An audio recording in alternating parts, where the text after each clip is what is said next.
Colleen here again from atoucholdfashioned.com, and today I'm going to show you how I feed my sourdough starter. Now I have two sourdough starters. You already saw one of them in my video where I had an old starter that had been in the fridge for a long time and it had a nice layer of hooch on top. So if you want to see what I did with that, go check that video. So today I'm using my starter that I use most of the time for my baking. So I've already been using it today. I mixed up some dough to let rise all day long today. So I needed to feed my starter, so I went ahead and filmed that, and I'm showing you how I do that. Okay, so I'm starting out by adding some water to my jar. So I have 2 cups of water in this measuring cup, and I only ended up using a little over 1 cup of water. So now I'm actually going to take my silicone spatula and I'm just going to stir this just a little bit. I don't necessarily think you have to stir it at this point, and it's not even something I would necessarily do every time, but I did this time.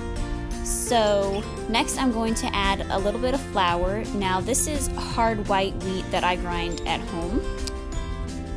So I'm just going to pour it in until I have what I want. At this point, I don't usually measure my flour or my water. So I'm just going to stir this and kind of go by what it looks like until I get it to the consistency that I like.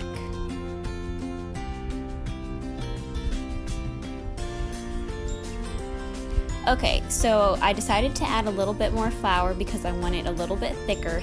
So I'm just going to keep stirring this until I get it really well incorporated, and then I can decide whether I need to add more flour or not.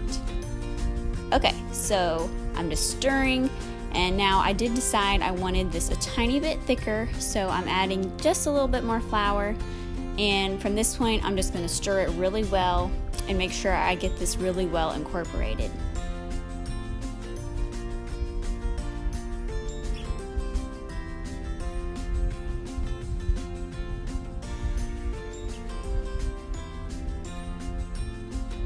So just keep stirring. Obviously, it takes a lot to get all of this mixed up. Okay, so now I hope you can see how thick my mixture is.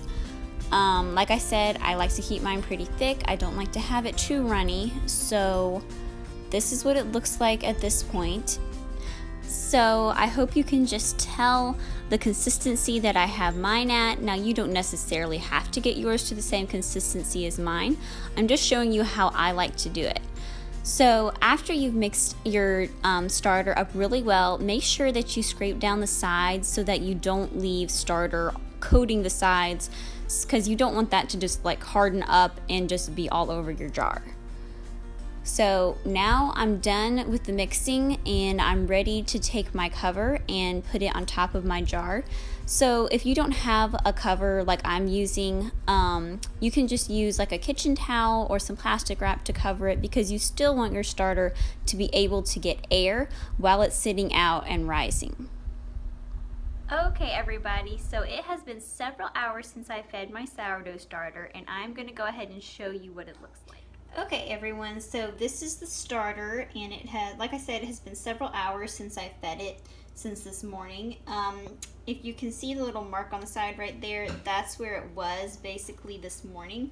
So I hope you can see how much it has risen. It's got a lot of bubbles in there. So anyway, this is what it looks like.